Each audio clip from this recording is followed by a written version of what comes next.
damn it. That has been one hell of a flight. Seriously, why are there so many colors in space? Wait a sec. Where the hell did everything go? Oh. I'm in Blender. Go Vacation is a game I remember I had when I was a kid. It was an open world game where you participate in tons of different activities like throwing pies and harping glass. It was really stupid. I remember loving this game a lot, specifically from its open world. In fact, I loved it so much I remember considering it one of my favorite games of all time. Could you tell I had a taste? This game is not good. It has a shallow taste to it, and anything you do in it feels like a waste of time. But I loved it anyway, as its open world felt so comforting, and I just love to get lost here. Today, the only thing you can lose in this game is excitement, because I think I got more of that when playing Valorant and doing any of the activities this game has to offer. But this is what I want to talk about today. Places in video games that made us stop everything. Places that made us circle around and explore every inch they offer. Places that I still listen to their incredible music while writing this script. Places that made us feel a sort of comfort. Another reason I want to talk about this topic today is because, well, there is nothing around. So restocking would be a great thing to do before we continue our journey, which we are worlds apart. The first question we want to ask is, what makes a place comforting? Is it the structure? Is it the atmosphere? Is it the NPCs? Or is it its size? Or is it the stupid hammer minigame? Sonic Adventure and Sonic Unleashed. Both games are high-speed platformers, both have more mixed opinions than any other political views, and yet they are so different from one another that sometimes you can't even see they're from the same franchise. Both also have hub worlds, which are the goldmine for the type of places we are searching for. Let's start with Sonic Adventure, which has a few connected adventure fields, being Station Square, Mystic Ruins, and the Egg Carrier. Station Square is your regular city. It is really not too special, although I do like this pool with the weird-ass NPCs. Yeah, I think we'll need some hammers for these ones. The Egg Carrier is also not anything to write home about, but the area I wanted to highlight is the Mystic Ruins. Accessed by the train after Emerald Coast, Mystic Ruins feels so open with a lot of paths to explore. It's also a lot more calm. Unlike its counterpart Station Square, Mystic Ruins take a step back, allowing you to stop for a moment and think. Unless you're a speedrunner, then there is no time for thinking. On the contrary, we have Sonic Unleashed, where its hub worlds are a lot different from the ones in Adventure. Sonic Unleashed has multiple hub worlds, all taking inspiration from real-life countries and cities. I think he's having an existential crisis. I mean, at this point, that's pretty normal. Pretty sure everybody knows the drill at this point. Apotos is Greece, Alaska is Antarctica, and Missouri is Pennsylvania. It's weird because while fully knowing these places exist in real life, Sonic Unleashed is one of the only times I actually wanted to go there and visit. The game's hub worlds are a lot smaller than those of Adventures, but there are a lot more of them, and they still hold a ton of secrets. However, there is one key difference that makes these places from okay to amazing. So then let's take a look at the regular hub worlds. Plants are for assholes. Now let's take a look at these same hub worlds, but this time we'll change it up a little bit.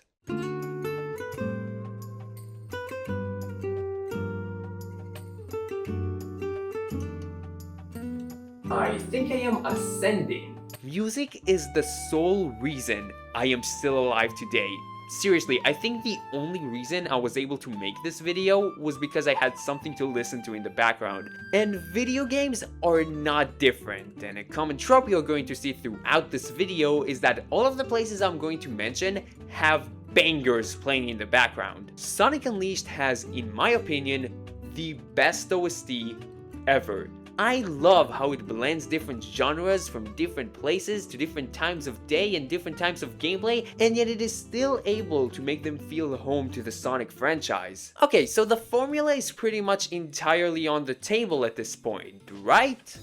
I mean, Where the hell's the table? The only thing you need for a comforting place is an open area and a chilling song, and well, it is pretty much that. However, there is more to the sauce than just salt and pepper. We could go further, until we hit an invincible wall, but for that we'll have to go into a totally different direction and a totally different franchise. Final Fantasy, a series I learned to kinda like. I started out with 7 Remake. I couldn't understand a single thing, and then I dropped out in the middle. Same thing happened with 15. I then went for 10 and quit it after the first Seymour fight, only to wait a year to actually go back and beat it. Speaking of which, Final Fantasy X has one of the most relaxing town themes of all time. Besaid Island. You see, after a world-shifting massacre and encountering a weird-ass looking fish, you are brought to the relaxing beaches of Besaid Island, where introducing new characters happens almost as often as a kick streamer going to jail. It's weird because when it comes down to it, this whole area really only has so much to do. You move forward, fight some enemies, move forward, fight some more enemies, move forward, and cutscene. Same as almost any other place in the game. So then why? Why do I feel in such a different way towards this place? Why do I feel a sense of belonging? I swear to God, it's not loneliness. Well, it's the music. Nobuo Uematsu is a f***ing genius, and the way he brings a life and place to this game, and especially the older games in the series, is just surreal. Now, I wouldn't necessarily say that it is explicitly the music that lives Besaid with its life, although it is a big part of it, but there is also something with the story itself. Seeing Tidus get together with all of the other characters, there is something in there, but that is a topic for another video, let alone all of the things you can unpack out of this game. I will mention that there is a point where the music isn't memorable because of the... What I was trying to say is because... Yeah, you are being interrupted by a lot of random encounters, which makes the music very forgettable. There are times where you will just be chilling and then...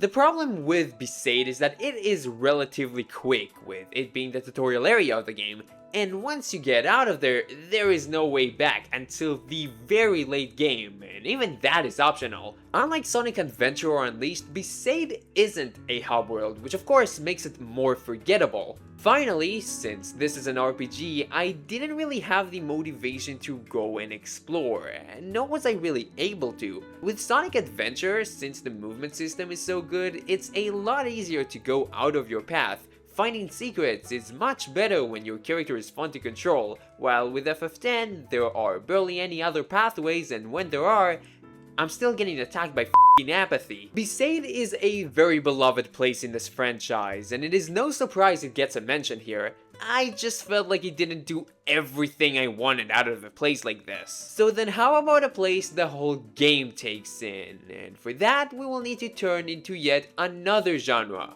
Farming games. Unless you're a Twitter addict, because then these games become horrific. Farming games are the sole purpose anybody eats carrots these days, and so it's no surprise that Stardew Valley gets a mention. A standard to all farming games is the farm. A standard to all cockroaches is terrorism.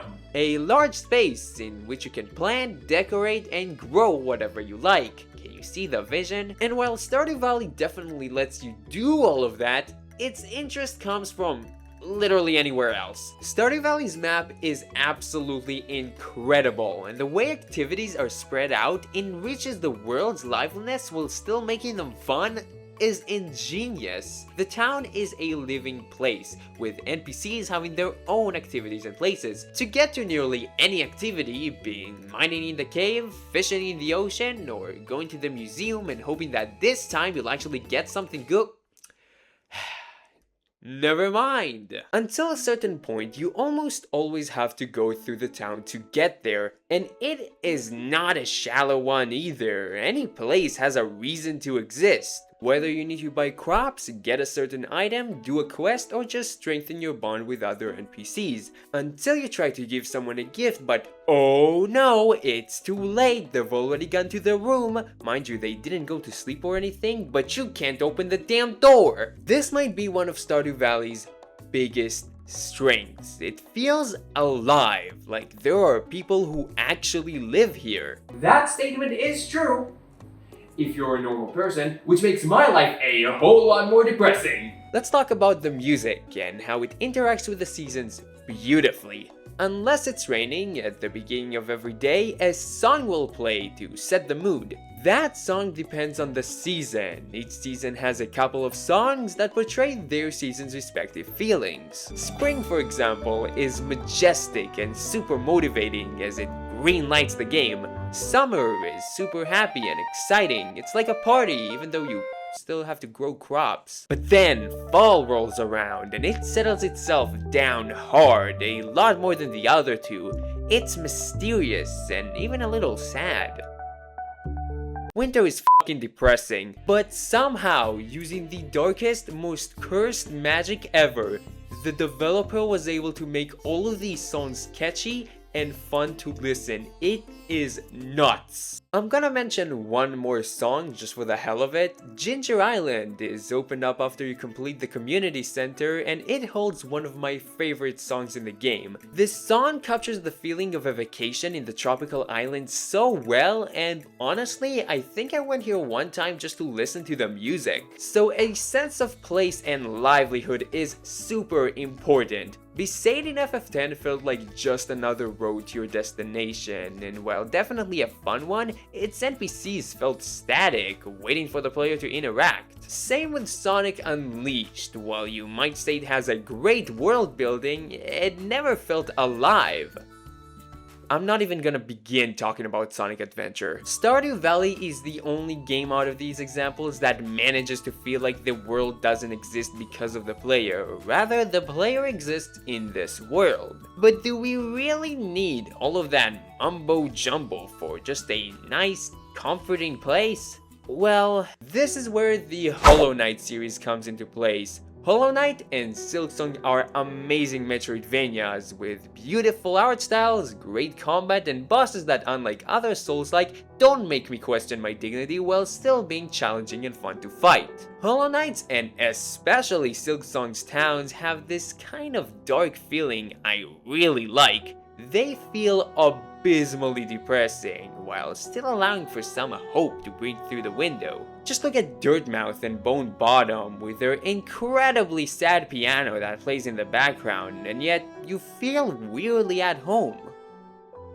Maybe that's because I live in a trash bin. However, the towns in Hollow Knight aren't the places I wanted to talk about today, rather the many different areas that give you so many different thoughts and feelings. You see, when you first start Hollow Knight, you jump into the Forgotten Crossworlds, an area that could be summed up to a f***ing cave simulator. It is all blue and gray, and honestly, it's kind of boring. But then, after a boss fight, you get into Green Path, where your whole perception of the game changes. Green Path is the second area of the game. It's a lot more majestic and, well, happy.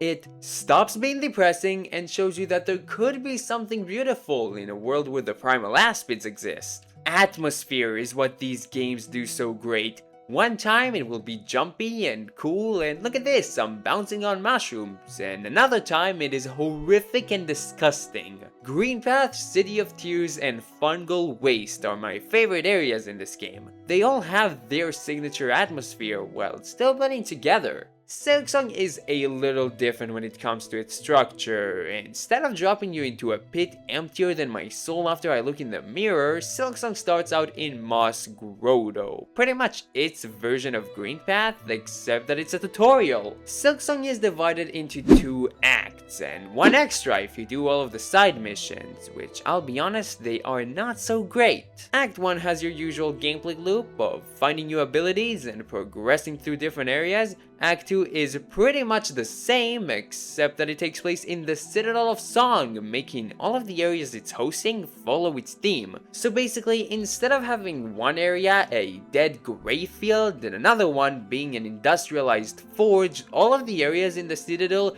feels as if they are a part of the Citadel. And I just love the holy atmosphere this place gives, and you can see that through the coral chambers, the front and center of the Citadel, where a lot of the enemies wear white capes and have attacks that are harder to dodge. All of which ties to the music, which I could be here for days describing how beautiful it is and how it connects with the lore. The Hollow Knight series is one of the best games that does atmosphere right, as it connects with its areas, which are one of the most interesting places there are in gaming. So atmosphere is probably the most important aspect, maybe behind music. Having the place given its own feel makes it a lot grander and connects better with the player. There is one more aspect we have to talk about, and that is exploration. And to see how exploration interprets into a comfortable place, we have to look at 3 games: Super Mario 64, Super Mario Sunshine, and Super Mario Odyssey, all of which has interpreted exploration into their areas beautifully. Let's start with the first game. Super Mario 64 drops you right in front of Peach's castle, letting you explore a little bit and get the hang of the moveset. Peach's Castle is an extension of that, and you'll find the real levels inside of different paintings. Now, I'm sure you all know this, but there was no way in hell the developers could fit as many levels into this game like the 2D games, and so they split the game into large areas in which you need to collect the 7 stars. And from that idea, the Collectathon was born. Mario 64 has 15 different courses, which hold 120 stars. Exploration was the key that drove Mario 64 to the masterpiece that it is today. Which is kind of weird because when looking back at this game, I felt as if there were some things that hold it back in that regard. The mission structure, for example, not all of the stars are unlocked the second you set through the level, and the game will force you to collect some of the stars before you can collect the others, which I always thought was just counterproductive. You can get the bread, but only if you have the apple first. Another problem that I have with the Collectathon courses is that you can't really call them a collectathon. The only thing you're collecting here are the stars, and honestly, besides them, the levels feel pretty empty. Not to mention how you literally get booted out of the level after you collect a star. And finally, and this is really not as bad as you think, the levels in this game feels kinda samey to me. All of these courses feel like just courses in a video game. Sure, they are iconic, but these places are boring and very uninteresting.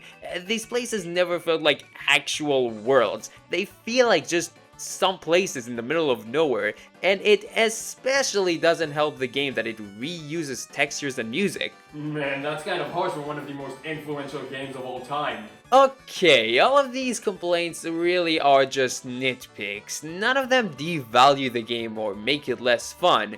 Although I did want to mention them, as what the next game does is really interesting. It rips off water. Super Mario Sunshine was the next game in the 3D Mario series and tries to do exactly what 64 does, but better. It fails at that, but that's a topic I've already talked about. Instead of taking place that's blander than the grass in Assassin's Creed, this time around, Sunshine is taking place in a tropical island, where the game then decides to copy and paste the main plot of Sonic Adventure 2. You know what they say, it's not plagiarism, it's tactical defense. Sunshine really tries to do all of the little things that 64 couldn't because of its limited hardware. To begin, Sunshine actually has a theme of its own, the tropical beaches of Delfino Plaza, and so all of the areas in the game take place here. And taking a look at the courses themselves, and when it comes to their exploration, they are so much better than 64's. Sunshine's levels are, as to be expected, a lot bigger than those of 64, and can actually be called a collectathon. Outside of the shine sprites, which are these versions of 64 stars, hidden across all levels are the blue coins. There are 240 of them, and collecting all of them is absurdly painful. I actually don't know. Never done that before. The blue coins exist as an excuse for your exploration. They are not good at being one, but we'll get to that in a sec. The levels in this game are so much more fun to explore. Not only is the movement more sharp and quick, but every level in this game is just a lot more interesting. Now, the problem with Sunshine is that it is way too linear for its own good. With Mario 64, to beat the game you have to collect at least 70 stars. Then the final staircase opens up and you can finally beat Bowser. Or just do this and lose an arm in the process. Worth the sacrifice! With Sunshine, it's a little different because now you have to get the 7th shine of every level and beat Shadow Mario. This means that you have to collect the exact shines the game wants you to, which, come on, really? So all of the shines you got from the extra levels and that stupid pachinko machine, well, they don't actually matter. Remember those blue coins from before? Well, guess what they do? They give you shines! This is like if we paid taxes, but with copies of Super Mario Maker. Wait, this might actually be a good idea. Sunshine's structure is pretty stupid, but we're getting a little sidetracked. The point that I'm making is that when it comes to the exploration, Sunshine makes a lot of good decisions while very poorly executing them. Like, why are we still getting booted out of levels when we collect a shine? But Dolfino Plaza will always be a place close to my heart, as it was always somewhere that heavily appealed to me. To complete the trilogy, we have Super Mario Odyssey, which came out in 2017, 16 years after Sunshine. Man, there are world wars. And then there's this. After the 3D games continue to get more linear than the modern education system, Odyssey was a return to form. It had the biggest areas with the most collectibles and showed what a real 3D Mario game can look. Not like this piece of shit. Long story short, Odyssey fixes all of the things I complained about and gives the definitive open 3D Mario experience. My favorite area, and a lot of others' favorite area in this game, is of course the Metro Kingdom. It has so many different collectibles, so many things to get, it is bubonic in its size, but somehow manages to feel compact and not overwhelming. Exploration is super important for a comfortable place, and the 3D open Mario games shows that. It can also show how up plumbing gets. So the aspects of a comfortable place are livelihood, engaging atmosphere, great music, and finally, exploration. And that brings us to the final question. What's a game that does all of these aspects the best? What is the best place in gaming? And in my opinion, there was one franchise that takes everything I've talked about this whole video and runs wild.